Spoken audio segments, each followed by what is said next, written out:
Hello, my dudes, and welcome back to the Mikey and the Press Pass podcast. I am Michael. I am still David. Hey. Hey. Back from assignment from Parts Unknown. Back from assignment. I am. So back deep from dive. Deep dive. Undercover.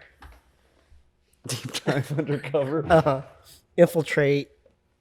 Going back to my roots. Yeah. Michigan. Mm-hmm. So how was it? Reminds me why I don't really do it that much. It seemed like it was on a whim, right? No, you was like, I'm here. It was like, oh, you're here? I've been thinking about it for a while. Uh-huh. But it seemed like you spurted on all your other friends pretty quickly. Well, because I don't generally, I try not to be the kind of person who says that they will do things that they're not going to do. So I was thinking about it back in April. I was like, man, hey, I might go. I could stand to go back to Michigan, see my friends, whatever. But then they got a huge snowstorm in like the middle of fucking April, and I was like, yeah, maybe wait a little bit. Maybe like not go do that for a while. Yeah, because traditionally it seemed like you went during your uncle's birthday or something. Yeah. Yeah. Which is today. Oh, happy birthday. Yes. Also, happy woke Christmas, which apparently is also today too. Juneteenth. You don't know about that? Yeah. I know Juneteenth. Yeah, I just call it woke Christmas because everybody acts like it's like fucking Christmas. Oh yeah. Like, all right, take it easy. Yeah. Some people think it's like Satan's holiday or something too. They're still free. It's like, okay. But yeah, no, haven't you noticed that the last few years that it's like Juneteenth is getting like celebrated with like increasing prominence? Yeah, sure. So that's a thing. But yeah, that's his birthday. So today is his birthday. Happy birthday, Kurt, you fucker. But no, it was good to see him. But yeah, usually I go out to Chicago last few years to see him. I can't live in Chicago anymore. So I was like, I'll go to Michigan or whatever. Plus my buddy Matt's supposed to come in September.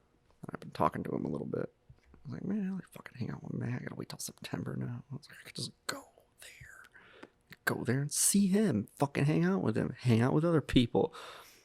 And so that was super cool because hanging out with Matt is always super fun insofar as that it's just frictionless, right? I was talking with my buddy Dennis because I popped in and like, we don't really talk the way me and Matt talk. Like I talk to him every now and again, but it kind of comes in bursts where it's like we'll have an hour-long conversation or something on the phone, and then I won't hear from them for like a year. And mostly it's just because like I just don't put in, like some people, it's like if you don't put in the effort with them like constantly, it's just hard to keep in touch with them. And most people I know are that way, so I just don't put in the effort, and they'll be like, then I just, same thing with my brothers and my family and everybody. They're like, hey man, where you been? I haven't heard from you. Like, phone rings on my end too. Like, yeah, that's a good point. I hear you. It's like, dude, you want to talk to me? You could call me. What? I have called you, but it's like, should have faked it. I've been living here for like the last 2 years. I don't know what you're talking about. But some people just kind of make an effort to be around them, talk to them, whatever. And I'm just like not a put in a lot of effort kind of guy. For some people I will, but in general I'm just like, I like things to be frictionless, and that's what's great about hanging out with Matt is it's just frictionless. It's just the things that you would do normally, and he's just there and he's good company, so it's fun to hang out with him. But it was good to see my buddy Dennis. I miss that dude a lot. I didn't realize how much I miss hanging out with him, but he is the kind of guy that's always got like, he's like a shark. Like he never quits fucking moving. He's always got something going on. And it's just like daily life shit, but it all seems very urgent. I gotta go over here. I gotta drop Sophie off at work. I gotta, and then I gotta head over here because I told this guy to do this thing for them. And then I want to pick up my speakers up from my car, whatever. And I gotta do a fender bender with this dude. And it's just like, and it's that way like every day, all day. It's like, And so it's just like kind of makes it difficult to kind of slide into his schedule. So he was a little like, well, you didn't fucking tell me you were coming to town. I'm like, I don't know, dude. I just figured you just was going to be here for like a week. I figured you'd find some time if you want. So you'd be like an NPC and just wait for me to get a quest.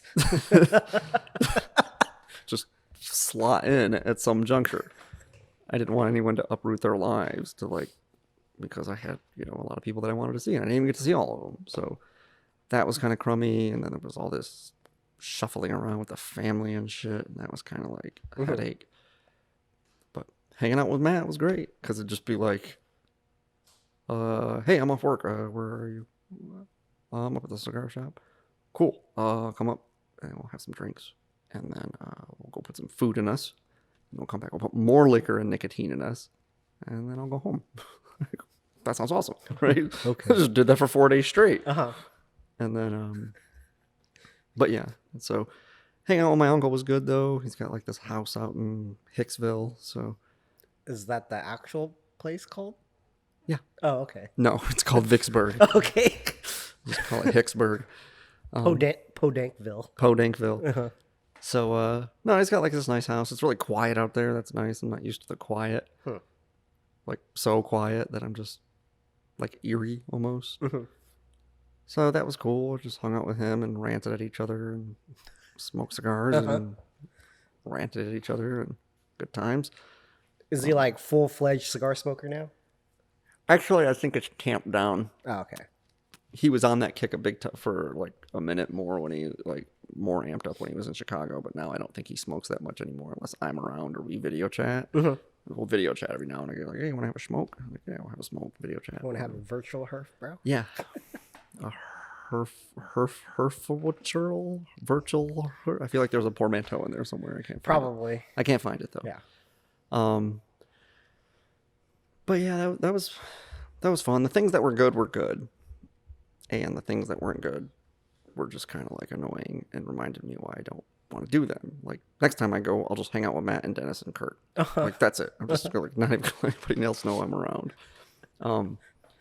Just like text your relatives, like, I'm leaving to the airport now. If you want to see me, you can wave to me from the gate. Well, I think I went on this fucking rant about my grandma to you last night, I think, didn't I? Where she was just like, normally she calls me like every week for no fucking reason. Mm-hmm. She calls me every week, and if and when I do I answer... need a reason to call my grandson? Or here's what I mean by no reason. Uh-huh. She calls me like clockwork. And when I deign to answer, usually I have the emotional wherewithal to have the exact same conversation with her that I have every week. Okay. I mean, seriously, almost word for word. Like, you could just time it. Like, okay, at the 2-minute mark, we're going to get to this. At the 3-minute mark, we're going to get to the weather. At the 4-minute mark, she's going to give me an update about something. At the 5-minute mark, she's going to complain about these things. And then she will ask me how I'm doing. And I've made the mistake before of like going to talk to her about stuff. And it's almost like, you ever just talk to somebody like, she's like an NPC. It's like you talk to her and she just doesn't have a response for she's just like, yeah, the weather here has been really kind of sunny lately. And you're just like, just almost no acknowledgement of the things you just told her. Yeah. And so you really just learn that you go, okay, this is really about having the same conversation. Mm-hmm. So I'll just say I'm fine. Yeah. I'm normal. And then we can get to what she wants to say, which is to get out the same things that she gets out every week. That's for older people. That's what it seems like. You kind of lob them a softball because they don't really give a shit what you're gonna talk about. It's like they just don't really. And the thing is like she's so lonely, which is why she calls everybody all the time. And it's like, yeah, you're lonely, but you don't seem interested in conversation. Mm-hmm. You seem interested in just talking at people, like a recording. Yeah. Like it could just be the same thing. Mm-hmm. It's like I could just have a recording of myself saying like, yeah, oh, that's how it is. Uh-huh. Cool. Yeah, that's a bummer. What are you going to do? Just like at certain intervals.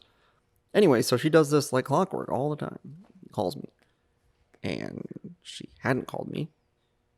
And then she knew that I was going to be in Michigan. She knew that I was in Kalamazoo because my aunt went to see her right before I came over to my aunt's house. And then I was like trying to figure out a way to go see her because she's in a nursing home. And it's like, you have to, whatever, there's all these protocols and stuff and she can't leave and this, that, and the other. I was like, okay. And so I asked my aunt, like, how do I go do that? Right. She tells me, it's like, yeah, I put you on the list and everything and it's fine. But she just thinks that you're here to see Kurt. And I'm like, it's not wrong. I was like, why did she say that? Like, what's the purpose of her saying that? It just sounds fucking passive aggressive, telling it to you so you'll tell it to me to like guilt trip me by proxy or some shit. And my life works a lot better, like about 15 years ago, I just decided I was going to stop feeling any guilt about family shit. I'm not going to feel bad about it. I got no time for it. It's just saps so much of my energy. So I just don't. And people that try to use that as a weapon against me are just going to fail. It's not good.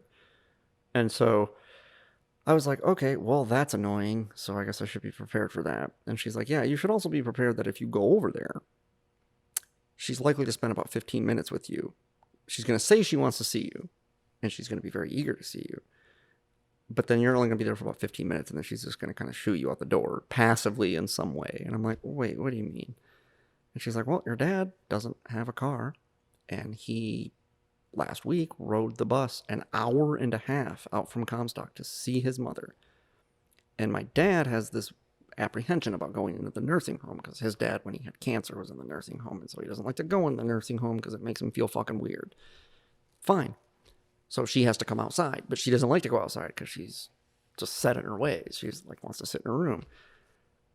So then apparently right after my dad leaves, my grandma, as she does, gets on the phone and calls like everyone she knows, because this is what she does. She calls my aunt and she says, yeah, you know, Rip and I just had that's my dad's name, Rip, or Robert, but he goes by Rip. And so we had this great talk, you know, and like, you know, we were talking for a good talk for like an hour out in the courtyard and da-da-da-da-da. Meanwhile, my dad is on his way from her nursing home to where my aunt works. And he stops in and he's like, what is she talking about, man? She just complained at me for 15 minutes and then basically told me she was going inside. We didn't have any kind of conversation. She just bitched at me about being outside for 15 minutes, and then I went inside. And he was like, okay, I guess I'm leaving now for the hour and a half that I spent on the bus to get out here. And she's like, and the same thing happened with me. I went to pick up your other aunt. Drove all the way out, like 40 minutes to Galesburg to get her, and drove another 40 minutes to go see her, like, so we could go together to see Mom. And we were there like 20 minutes, and she turns on soap operas and like turns the volume up to an unbearable level so like nobody can talk. And she was just like, okay, I guess we're leaving. And so I was like, oh, yeah, I'm not doing that then. Like, if she wants to see me, she will call me and set up a time, and then we will know, like, it will be on the calendar, blocked out. And if I go over there and she just blows me off, I'm just, like, I won't come back. And,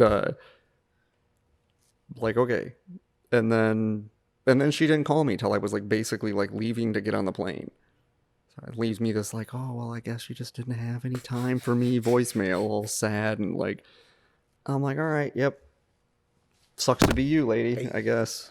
You know, see you again in 5 years if you're still alive. So, but yeah, so that was just shit like that is just tedious to me. Like, I just don't fucking like dealing with it, and I don't know why I do, because I just some sense of familial obligation or some shit, I guess. But the things that were good were good. It was good to eat some Midwestern food. That was nice. Forgot what good pizza tastes like. Forgot what good Korean food tastes like. You had to travel all the way to the Midwest for some good Korean food. Dude, fucking the Korean place that I like first had Korean food at, I thought was boilerplate Korean food. Like, oh, this is what Korean food tastes like. This is fucking awesome.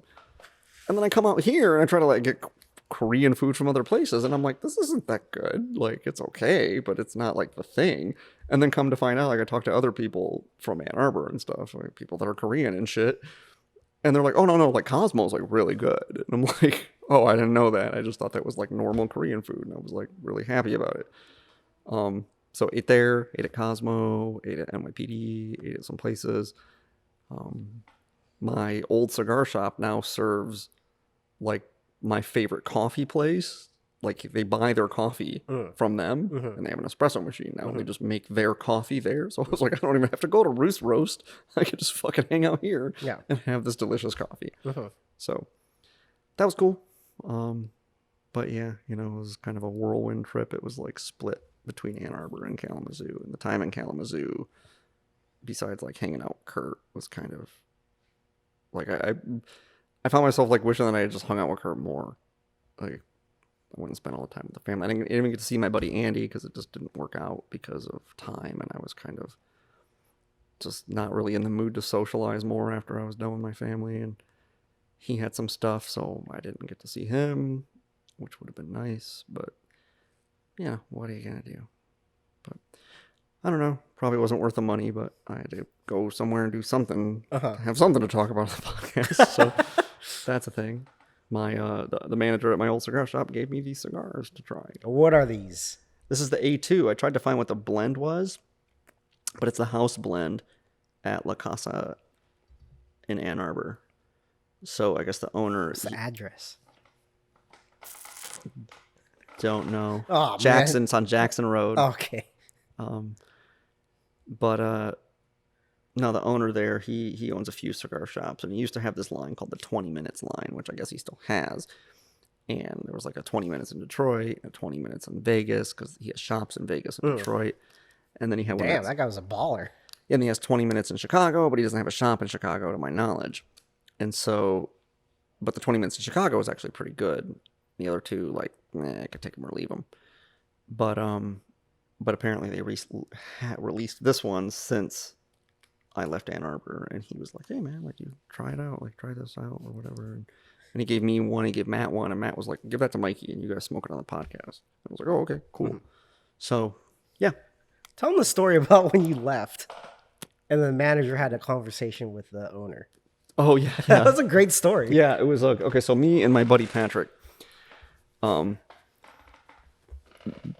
to be friends at La Casa because we were like pretty much the only two members that on a daily basis use the members lounge. There's like this room that's like isolated that was for just members. It's basically just a storage room now. When I went there, it's like where the espresso maker, and they just keep storage in there. They don't have enough members anymore.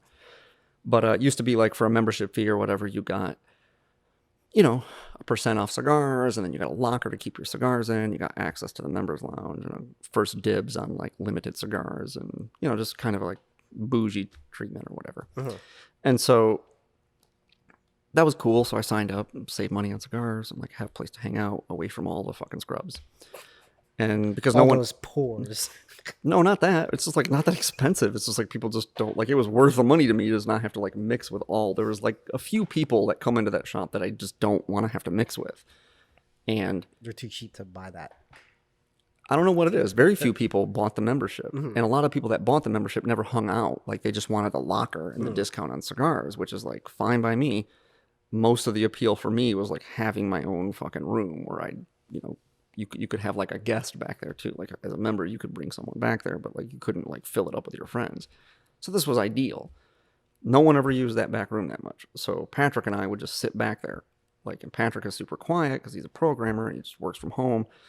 So we just sat back there for months in like total silence. But we were both there every day, and this is how we became friends. And then, so right around the same time I left Ann Arbor, Patrick moved to Orlando. And according to Calvin, he was like, he told me after I left, he was like, oh, it's kind of funny that, because I called him when we were at, when I was working at West Coast, because I wanted to know how to get my hands on some Roma Craft, because I was trying to convince Bill to bring it to the shop, and like the Cro-Magnon and a couple of other cigars, like you couldn't find them online. So I was going to buy a sampler or something, and I was like, man, how do you like, he's like, well, I can probably hook you up or whatever. I was like, could I just buy some from you as samples and you could ship it to me? And he's like, yeah, that's fine. He's like, oh, hey, I have a funny story for you. He was like, I was talking to Ishmael the other day, and he was asking me like what was going on at the shop.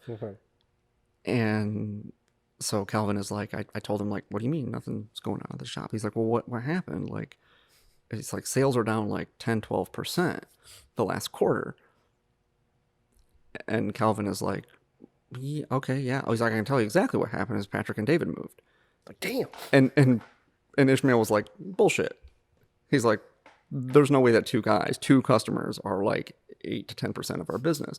And Calvin was like, I will show you the numbers. Like 1/10 of the business coming He was in. like, I will show you the numbers, right? And he's like, sure enough, he's showing the numbers. He's like, oh, damn. Because he's like, yeah, he's like, between our locker memberships and all the cigars we both bought, we were there every day. It's just like sheer quantity, right? Not even that we didn't really make a lot of like big purchases when there was events. Patrick would make bigger purchases than me. Like he'd come in and he'd be like, I'm just going to buy both of these. Like just entire boxes and stock his locker up. And I would do that probably once or twice a quarter where I would stock up. But it was mostly, we were just there every day. Like when you buy stuff to put in your locker, usually you're just kind of building up your locker, and then you still buy stuff to smoke every day. And when you're there basically from like open to close every fucking day, you're going to go through some cigars. Yeah. And then you have a locker membership on top of that. And so, yeah, it was just like, he was like, yeah, I was like, he's like, try to tell him that, like, the business has been fine. It's just like, you guys moved. And he's like, I had to show him the books. He didn't believe me until I showed him the books. Like, damn. Like, Both those and I guys? will say that, like, when I came back, like, Did they roll out the red carpet? Oh, sir, come in, please. I mean, I don't think quite like that. It's not like I spent that level of money in Uh-huh. there, but I did used to spend a pretty penny. Calvin made me feel very welcome and, you know, made me some drinks and we hung out, like, gave me a ride home back to the hotel a couple of nights and ended up talking to him till like, they closed at 11. We ended up hanging out and talking till like probably 2:30 in the morning or something one night. It was really good to see him, especially because like when I knew him before, like we got on okay, but he was in his 20s and I was in my 30s because he was like 23 and I was like 33 or 31 or whatever I was. And so now he's in his 30s and I'm in my 30s. So it's like now we're closer to like, you know, so we got along really well. That was, you know, besides seeing Matt was probably like one, because I haven't talked to him. Really, we're not like friends. But it was really good to see him. And, you know, he's doing really well. He's buying a house and he's got the same old lady that he had. Like right when I moved, right before I moved, he got together with this gal. And they're still together. I guess they're gonna get married, and so yeah, no, it was good to see him. But yeah, it was weird, kind of just being around the old stomping grounds. Went to Pinball Pete's, which is like this late night arcade and shit, like underground, like arcade with all this like college kids and shit hang out. Shot some pool, played some, you know, retro video games and shit. Good times. But anyway, how'd you keep yourself busy while I was gone? Lots of stuff. Yeah. No, not really. A few things. Smashing some hoes. Oh, yeah. Tried heroin for the first time. Yeah, it's actually pretty good. It's pretty good. I get why everyone I likes don't, it. I now understand why they like this shit. Got to go to this place called Top Golf. Do you know of this place? I've heard it, but I don't know what it is. Basically, it's like bowling but golfing. So they have these bays that you shoot, or you know, you're at a driving range, and they have these like little pits that you would, and they have rings within these pits that you score points in, and they have like a tracking system where it tracks your ball, how far you went, tells you like metrics of like how fast the ball went, what's the distance, and all that shit. And basically, it's like bowling, where people have to take their turns and shoot and all that shit. So that was pretty fun. It was like actually an impressive facility that they have, because like I think it's like 4 decks, and the bays are kind of like set up like Bolero, where like a server would come in every so often and give you food, take drinks, and all that stuff. There's it wasn't open, but there's like I guess they have like a dining hall or something like that, or a restaurant you can go to, like so you can hang out with your friends and have dinner and all that shit. Who'd you go do that with? Family.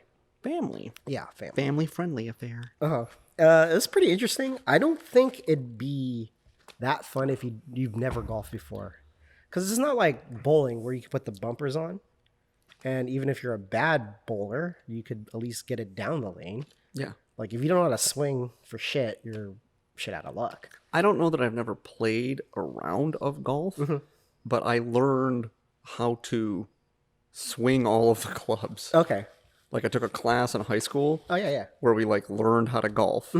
But we didn't, as part of that class, we did not shoot a round of golf. We just shot at the driving range. Okay. And we learned, like, maybe I would remember proper technique on how to like drive and use a 9-iron or an iron, a driver, wood, whatever. Yeah.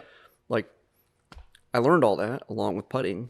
Actually helps me really well when I play like mini golf, like proper putting technique. Yeah, like yeah. you just fuck people up at mini golf. I just fucking wreck people at mini golf, dude. It's like I'm not even all that competitive about it, but it's just like usually whoever I'm playing, I just kill. that's good. Like it's like yeah, like we went with I went with Diana and her brother, and you know I was like, oh, we'll keep score, you know, or whatever.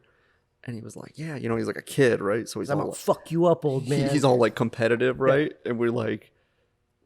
And we played, and I think I beat him by like fucking 20 strokes or something like that. He was just like, how are you so good at this? I'm like, I'm not that good at it. It's just you suck because you don't know how to do it. And when I try to help you, you don't want to listen, and you get frustrated, and you just get like all temperamental and shit. It's just a game of mini golf why are you so hot in the collar? It's like, you know, it's like, I'm ahead. I'm right behind you. And I'm like, yeah, but it doesn't matter who's winning. It matters who wins. And then sure enough, by the end, it's like, you know, I'm in first by like 15 strokes and Diana's like 8 strokes ahead of him. And he's like got like a fucking whatever, 90 or whatever it is at 18 rounds or whatever. But yeah, it's funny because I don't know, like if I ever tried to shoot around a golf, I don't know if I would ever even be able to do, like put all the components together to like actually shoot golf or play golf. Golf, yeah. It's like a verb and a noun. It's one of those weird, confusing words. It's definitely it's fun. Like I said, you have to kind of pick and choose the people you go with because I don't know how enjoyable it is to like if Diana went with us, would she have any fun at all? I don't know that like swinging like she doesn't have any upper body strength. Yeah. So she would probably just be sore. Like Yeah. I don't know though. She can bowl. We've been bowling before. But does everyone in your family golf?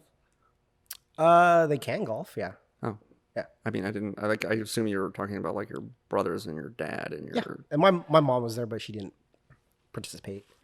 So that was fun. Actually, it was kind of embarrassing. Not embarrassing, but like this family came in. The dad brought in his club. And like, okay.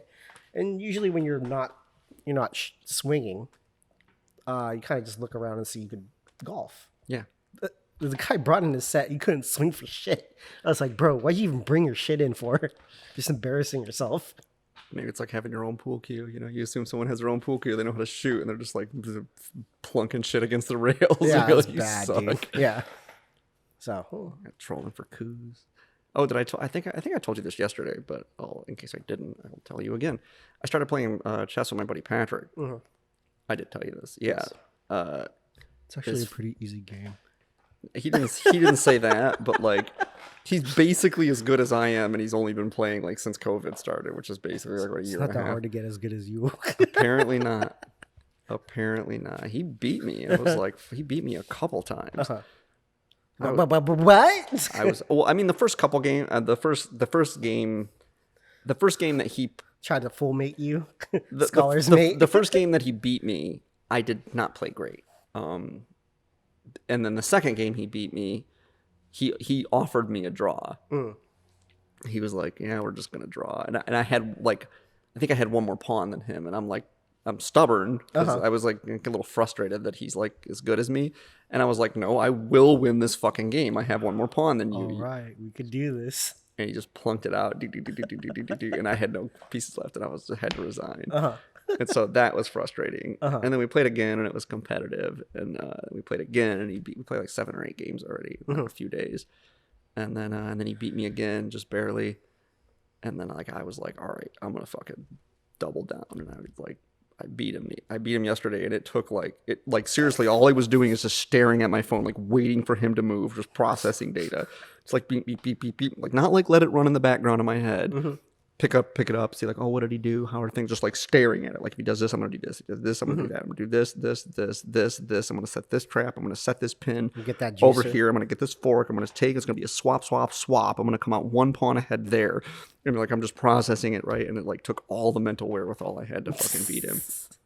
And I was like he was like, yeah, that was a close one, man. He's like, I don't know why I thought that pawn swap was gonna work out. I'm like, dude, I'm like exhausted mentally, like focusing on this shit. And like, it might be pretty close to the fucking best game of chess I've ever played.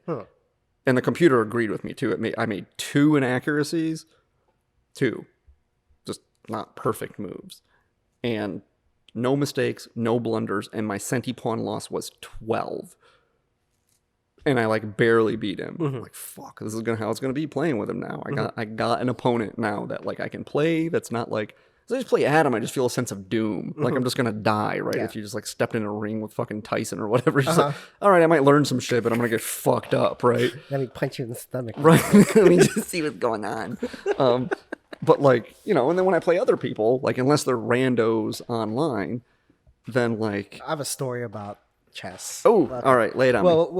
Well, I'm gonna do it later in the news part, but hold on to the chess thing. I'll quickly go through some of the stuff I went through this week. Yeah. Let's get back on it. Started back up trying to learn how to use Blender, that 3D modeling effects program. Oh, okay. When you said blender, I thought you were like, brr, No, brr, no, no, like no, you just no. push the button until the things are Yeah, mixed. yeah. And I was like, I pulled it back up and started up again. I was like, I wonder. Why. I was like having fun doing it. I was like, I wonder why I stopped doing this. And I came to a point where I'm at right now, where it's fucking pulled my hair out. Fucking frustrating. How fucking weird this fucking program is. It's finicky and it's weird. But I think it's one of those things where I already use like CAD systems like Fusion or Mastercam, where they have similar layouts for modeling, but for 3D like rendering stuff is a little bit different. And it's just like I don't understand what's going on. And going through the tutorials, it's like really finicky. Like it has different menu systems when you're in different tabs. I'm like freaking out. I was like, why the fuck? I'm like following the things, like doing step by step. I was like, right click, left click, right click. What is going on? I'm like freaking out in the middle of PC it. load letter. Oh, yeah. So it's like I'm at the point where it's like I have to slow down learning this thing because I want to finish it and then hopefully get beyond the beginner phase to do cooler things. But it's just like it's fucking so frustrating. Well, I can answer you why you like, because you have a lot of fucking hobbies. Yeah. You have more hobbies than like anybody I know. Like people ask me what my hobbies are. I'm like, I play pool, I play D&D, I play chess, I podcast. You do those things too, right? And I read and write, but you don't write, but you read, and then you also fly drones. You were doing leatherworking for a minute. You were doing 3D printing, and now you've taken up chess, which is good because I'm looking forward to us being able to like play chess together. That'll be fun. Yeah. Even from just like afar, probably won't. But yeah, but it seems like you get to certain phases with things, like with the leatherworking. It's like you kind of like we're doing it for a minute, and you made a couple things, and then you're kind of like, I'm just gonna kind of let that simmer over here, and when I feel like getting back to it, I will, and then you go pick up something else. Yeah. And then it's like, oh, and you do karate too, so it's like just do all the fucking things. Like you have like lots of hobbies. It's like I don't know, I don't even know. Like it's funny too because I feel like I don't have very many hobbies, but then I talk to some people like, hey, what are your hobbies? I'm like, what do you mean? Oh yeah, yeah. I watch TV. Like, yeah, like what are your hobbies? Like, what do you do when you're not like hanging out with friends? Uh-huh. Well, I don't know, watching movies. Yeah. Oh, okay. So you're like into movies. Like, have you what do you think about like the new Denis Villeneuve movie? Like, who is that? Like, I just like I don't pay attention to I just that like stuff. stuff vomiting in my brain. I Yeah. don't like think about it. But anyway, I'm kind of curious as like before the rise of video games, what did people do on their off time? Watch TV, I guess. well, it depends on what era you're talking about. Well, let's say the 60s. Yeah, I think people watched a lot of television in the 60s. Yeah. I mean, they were dubbed like the TV generation, right? People grew up in the 60s and early 70s. Like, all they did was watch television because it was like such a new phenomenon. Moving pictures. Speaking of television, picked up on a new to me series on Netflix, Narcos. It's a really good series. The Viper's in it. Yeah. He's doing Viper stuff. Not really, but yeah. It's a good series because I read the book Killing Pablo. And yeah, it's kind of just fun. How far did you get into it so far? Narcos? Yeah. I'm at the point where... Well, just what season are you in? Oh, the first season. I'm in the middle of the first season. Season 1 is really good. Okay. And about halfway through season 2, I found myself just going like, I'm kind of over this. Like, it kind of just seems like a lot more of the same. It just kind of gets... For me, it just kind of got tedious. I was kind of over it. Like, the first season, though, was really good, and I really liked it. If they just done that one season, like Queen's Gambit or whatever, it would be great. But yeah, because I'm at the point where they put up the demands for Pablo, and then he's going to put himself in jail. I'm at that point. I'm like, it's coming close to the end of the from what I remember in real life. But apparently, there's a lot more shit. So yeah, the first season is pretty solid. But yeah, it was like I watched about half of the second. I think I watched the entire second season, and then there was like, and then they called it something different. Like the third season is like Narcos Mexico. Yeah, I think that's a different series. Right. So is there only 2 seasons of the initial Narcos then? Yeah, I think the original, like the Pablo series, It's just 2 series. I think it's 2. Oh, okay. And then I think the Mexico one is about the cartels in Mexico. Okay. Yeah. So yeah, about halfway through the second season, I was kind of like, Yeah. I feel like they're dragging it out a little bit, but it is a well written show. It is very Real life shit. well, yeah, because they just choose a topic matter that's fertile ground for drama, right? And there's like enough politicking, but also enough like Sopranos level fucking like violence to kind of keep you. You know, you can only have so much politicking without something like coming to frothing over to a head. And so it's a little more Sopranos than Game of Thrones. Game of Thrones is like super extra all politicking, and then every now and again something like punctuates that drama and usually is like a release valve, and then you kind of build back up. And I liked that, even though it wasn't executed that well in the end. But no, yeah, Narcos is pretty solid. And picked up the new series Loki came out on Disney Plus. I think I watched episode 2. It's a really good series. Like whatever they're releasing on the Marvel front with all their like minus the WandaVision series. Like I really enjoyed. Was it the Falcon and Winter Soldier, and then Loki's really great. It's because like the Loki series is kind of like Time Cops mixed in with like MIB almost. That's weird. Yeah, It's the same guy that played Loki in the movies, right? Yeah. yeah. Yeah, I don't have Disney Plus, so Yeah. I'm a little worried too, because my uncle just told me, I don't know why he would share this information, but he was telling me he was like watching Never poop standing up. He was telling me he was like went to watch a Harry Potter movie. And just wouldn't have thought that was something he would like, but whatever. He doesn't seem very discriminate about things that he puts in his brain meats. Yeah, what did I do with it? It's right next to your cup. Oh, it's hidden. But he was like, "Yep, it's happening," and I'm like, "What do you mean?" And he's like, I started watching a movie on HBO, and I got an advertisement at the beginning of it that I could not skip. Oh. Because he's been on this kick. Remember the whole ARC thing? He's talking about that. Because he's like, yep. Like, so it used to be that you could have like a premium service, right? And the premium thing was just to be like, I don't want fucking ads, right? I don't want that bullshit. Or like with Uber. Uber used to be you just paid extra to not have to walk and not have anybody in your fucking car. Apparently they had like a option where like you can say, driver, I don't want to talk to the driver. You press that option. Yeah. And he's like, but they're doing this with all this shit, right? You have a paid thing. And then that paid thing is to like get rid of the bullshit. And what it does is it subsidizes low cost on the end of the non-paid shit. And if you do that long enough, then the shit that you didn't want will start infiltrating your little space, right? You don't want ads. You don't want like to have anyone in your Uber with you. Eventually that just won't be an option anymore. Like you'll just you personally will subsidize your own fucking doom. And he was like, yep. He's like, I got that ad, and he's like, and I just turned right around and canceled my HBO subscription. He's like, I'm not fucking doing it. I'd rather give $15 a month to some stranger than have to put up with this shit. Hey, Bill, what are you watching? Check out this movie. Yeah. And so I was like, man, fuck, right? Well, the thing is, too, is he's like, hey, man, is it just me? Or have you noticed, like, HBO is kind of, like, not as good as it was? I'm like, what do you mean? He's like, I don't know. I'm noticing, like, a lot of, like, just kind of super woke shows and like kind of low quality shit that I wouldn't expect from HBO. And I was like, oh, that's the thing is you don't realize I'm thoroughly convinced now, after watching a trailer for a documentary last night. I was trying to decide a documentary to watch with the old lady, and we settled on Class Action Park. And which was fine. But I watched... Is my theory right? Like, I've read enough about Class Action Park where this thing won't really interest me at all? Probably. Okay.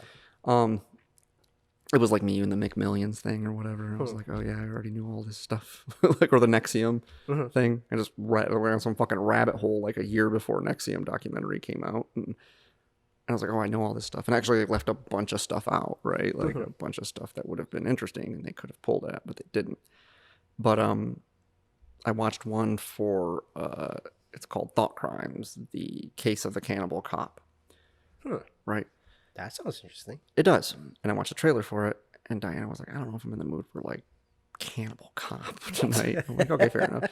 Then we watched a trailer for Class Action Park, and it confirmed what I had suspected. HBO Max is not HBO. It is like its own thing. And so I think what it is they had all these people on HBO, and they did this big expansion. They wanted to hire, I don't know, a bunch of neophyte fucking idiots or something. Just like, you go over here and do this so we can get more content, and it'll subsidize our actual like HBO content. Because the first trailer I watched was like an HBO Films documentary. And then Class Action Park was like HBO Max presents, right? And everything that I've watched since that, like either if it's been a trailer or a movie or a television show, if it's branded HBO Max, I've just noticed a precipitous drop in the quality. And so now I'm hip to that, and I'm like going to be like a little more leery about things that are branded HBO Max. Otherwise, I feel like I'll just start to have a low opinion of HBO as a general rule. But yeah, he was just like, yep, I'm done. I'm not going to do it anymore. I'm like, I don't know, man. I don't really watch the TV shows and shit. I just mostly just go to the Turner Classic Movies section, and I just pick something that I haven't seen before, or pick something that I haven't watched in a long time and my girlfriend hasn't seen, and I'll show her a thing that I like and remember how I like it. But I don't really like go like, ooh, Lovecraft Country, I want to watch that or whatever, like new show on HBO Max. But yeah, he's like, I don't know, it's just not as good, and now I'm getting ads, so I'm fucking out. I'm like, yeah, all right, fair enough. What else? Car issues. Figured out what happened there. What happened? So my car was overheating. Had to call you. I was on my way to play pool. Luckily, I was on my way here, and you're on the way out. We met together. Yeah, just narrowly. Yeah. If it had been like 2 minutes later, I would have like passed your exit, and I'd had to turn around, and it would have been like you'd have been waiting for like 20 minutes. Yeah. Luckily, it was somewhat of an easy fix. There's some issues with it still.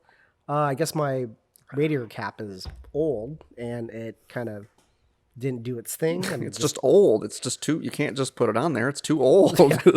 And it just the too much pressure built up and blew out.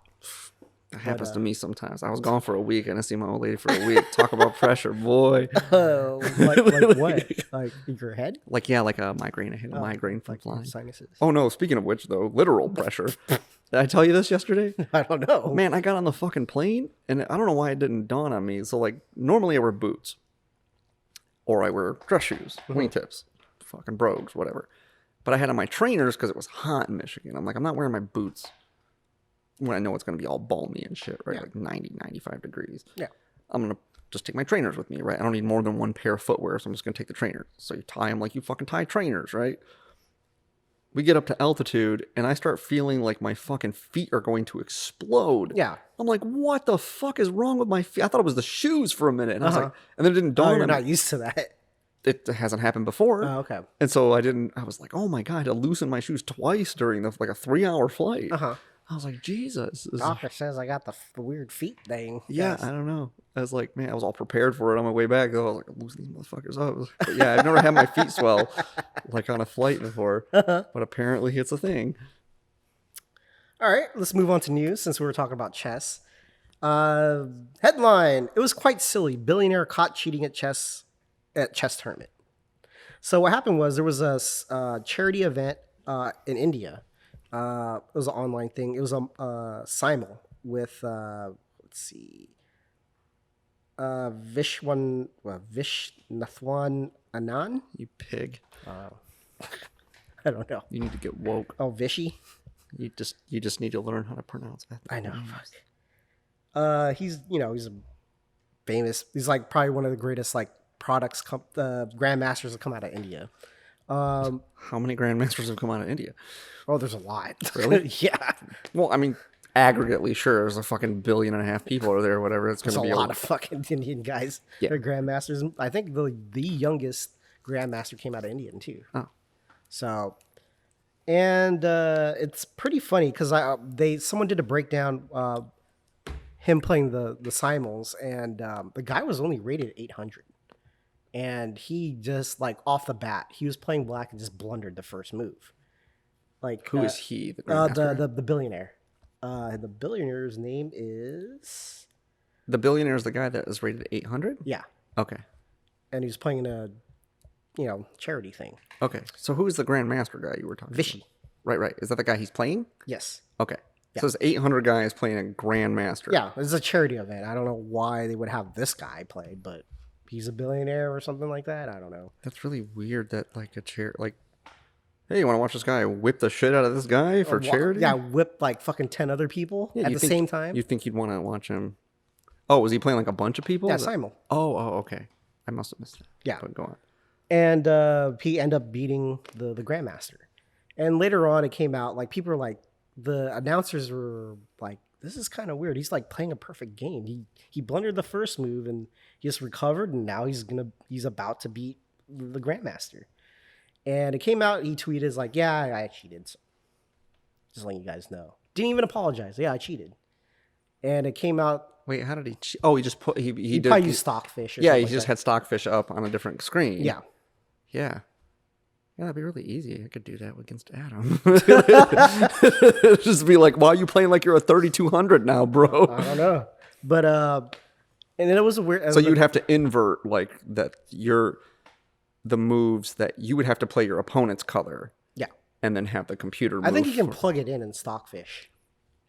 Like, yeah, but if you just swapped it, like if you were like, I would be whatever color you were and make whatever move you made and just see what the computer did and then just make that move on the board over here would be the easiest way to do it. But I don't know much about. I mean, I play Stockfish, but usually I'm so dejected by the time the game is over, I don't tinker around with the features. Why'd you play this move, Yeah. loser? Yeah, exactly. And then usually chess.com's like policy is if you're caught cheating, permanent ban on the website.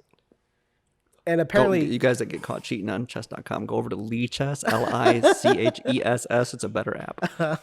And apparently, if you're a billionaire, rules don't apply to you. Cause of course. Yeah, why would they? They're like, oh, no, it was for like a charity event. It's cool. We let him play back again. That's cool. He's a billionaire. And people are like, yeah, but your policy is no matter what, rated games or not, if you cheat, you're done. Yeah. I mean, just out of curiosity, like, how would they ever be able to tell that you were cheating like that? Well, how does an 800 beat a Grandmaster? Well, no, but I just mean, like, it's possible that, like, everybody on chess.com is cheating all of the time. Because how would you know unless they make a stupid confession or whatever? Yeah, or, I mean, I guess you could be suspicious of someone cheating. But, like, the fact is unless you're like a 2000 or better, the likelihood that sometimes you play games that are it would be hard to like take stock of it's just one game. If it's over a series, then for sure you can say right, and especially like up and down, like over a series. Like if I just do an analysis on my games, some games like say I'm a 600 and I just whip the shit out of you.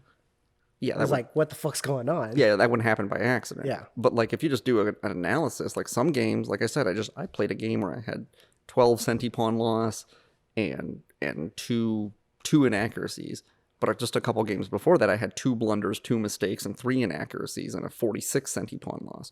So it's like, if I had to guess my range, it's probably 17 or 1800 on average, but I probably could play as good as maybe even a high 1900 if I'm playing really well, and probably as poor as like even 1500 depending on the game. So 15 to 2000 is a pretty big fucking range, but yeah, you're not going from like an 800 to beating somebody who's a grandmaster is what 2400 and above, I think, or something like that. Yeah.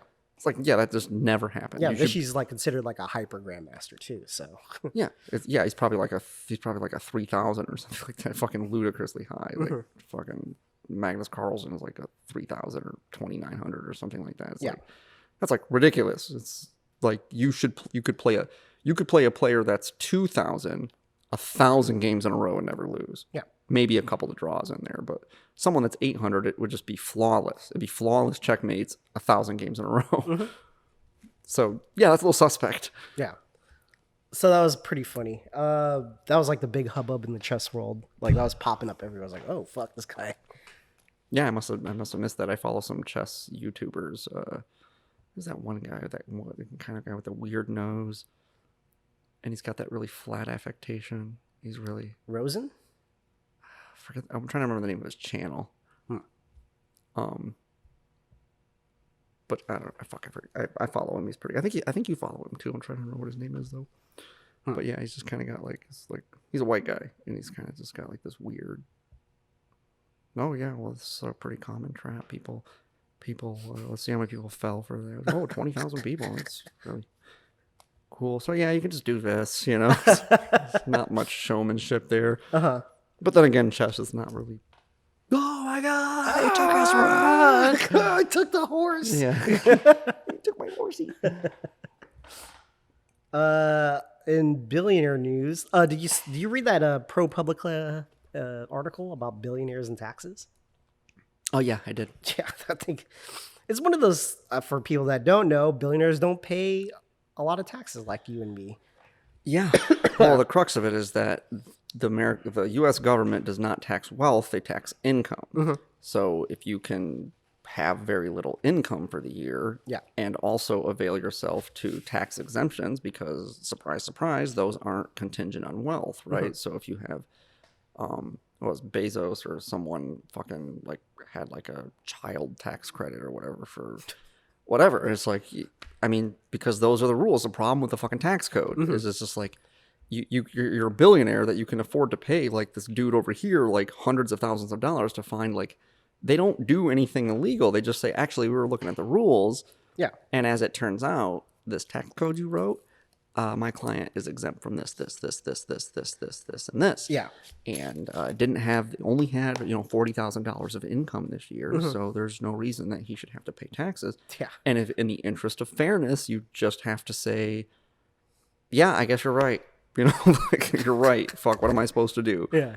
It's because at what point do you draw the line to say like, well, you're just like, you should be paying something. It's like, yeah, sure. It's a hard thing. How are you going to tax like capital gains on stocks and all that stuff when they don't even pull out from that stuff? They just get loans from other people. Yeah, but here's the thing that I think that the article really didn't highlight, that I think that is probably might cast it in a different light. So at some point when they were getting rich, these people paid taxes. And the likelihood that any of them, the years that they like say jumped up to a billionaire, probably paid enough taxes just that 1 year that they paid more taxes than you'll pay in your whole fucking life. Like just 1 year of taxation at that level of income is probably enough to like just drown out the average, even middle class person in what they'll pay their entire life. And so, but to get like a free ride, like for Jeff Bezos making like $50 billion and not getting taxed, what, a 0.5% of that?